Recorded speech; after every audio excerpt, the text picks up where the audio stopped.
UW veterinarian Sandi Sawchuck is here with her monthly visit. That's right. We're taking your calls at 270-9933, and we have 2 lines open tonight. Hi, Sandy. Good to see you. Nice to be here. Halloween is almost here. There's going to be a lot of naughty treats around. That's right. And I think besides getting into things that they shouldn't eat, like chocolate and raisins, remember, an ounce of milk chocolate per pound of body weight is potentially lethal. And then you get to some of those like really dark chocolates, it can be a very small amount. So your average like 70-pound dog, 1 square of baking chocolate is enough to put them in critical care. So you have to be really careful. But the other thing is the fact that the doorbell's ringing, and if you've got a pet that is one that likes to bolt, it's a scary time of the year for them. So I already have a baby gate that I'm planning on setting up so that Pete can see the Halloween people, but not be able to, run out the door. And he could scare them, and they can scare him, and so on. So make sure your pet always has ID on, especially around Halloween. Keep those cats inside too. Good advice. Very good advice. Okay, let's go to the phones, and we'll start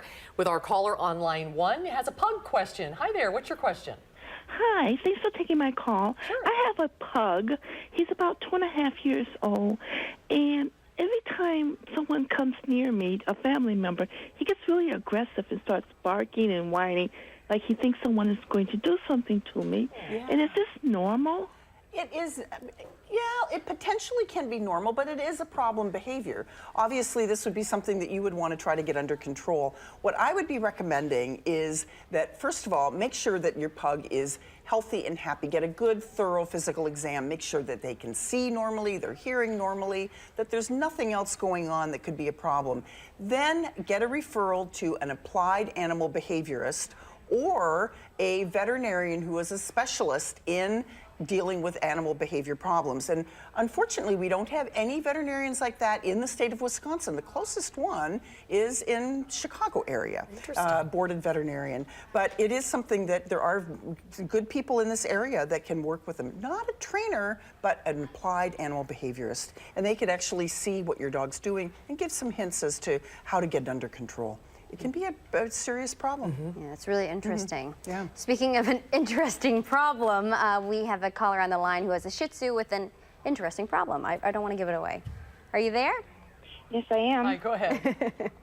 Yes, thank you for taking my call. Sure. My question is, I have a dog that's a Shih Tzu, and every time we go to have him trimmed and groomed, he comes back home and he wants to ride our other dog, and we've asked the groomer not to put any perfume in the shampoo or anything because of this, but he's continuing to do it, and he's really being aggressive with it. And I'm wondering if you can give me any insight as to what I can do about this. Well, remember, mounting behavior, when we see it in other dog mounting behavior, it's not just for reproduction.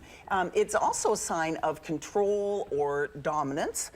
So that may be part of the problem, that the dog has been out of the household and now coming home, smelling very different, looking very different, and he feels that he's just got to put that other dog in its place by showing them that he can be the boss.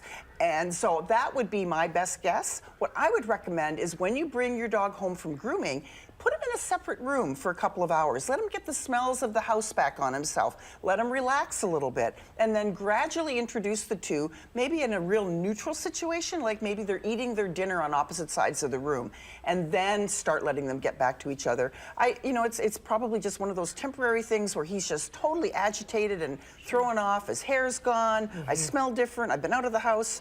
And he's just got to come home and let everybody know he's back. That's right. That's right. Okay, we're going to take a quick break. If you're on the line, stay on the line. And right after the commercial break, we'll take more calls with Sandy. Hi there. Are you on the line? Are you there? No? Oh, I don't think so. Okay.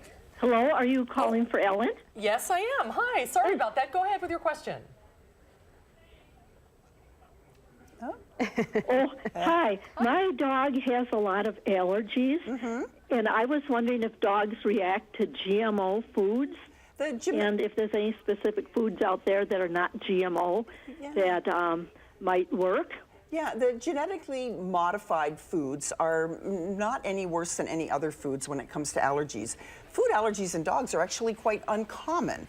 Most dogs are going to be reacting to things in the environment, house dust mites, pollens, and so on. They estimate that about 10% of dogs with allergies, it's something in the food, and it's usually the protein source, such as chicken, beef, dairy. Grains are way, way down on that list. Unlike what many of the pet food companies are trying to promote, grain-free diets that they're better, not necessarily. So I think talking to your veterinarian about maybe, if you're thinking about foods, going through a diet trial with a hypoallergenic diet, which requires a prescription diet, not an over-the-counter diet. Okay. Okay, let's go ahead and go on to our next caller. Question about fleas and ticks, is that right? Yes. Go ahead. What's your question? Go ahead. What's your question? I just was wondering if it was necessary to be treating for fleas and ticks this time of year since we've had a hard frost. Well, my last patient before I came here, we just picked a tick off.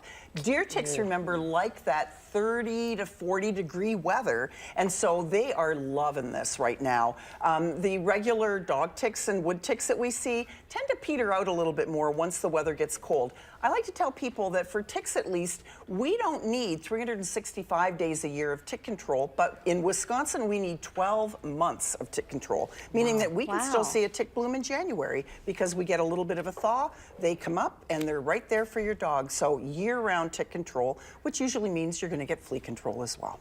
All right. I had no idea. That's good information. Thank you for your calls, everybody. The time goes by so fast. Thank you, Sandy. We'll see you next month. Thank you. And thanks for watching, everybody. Have a great night. Michelle will be with you tonight at 6, and we'll see you back here tomorrow.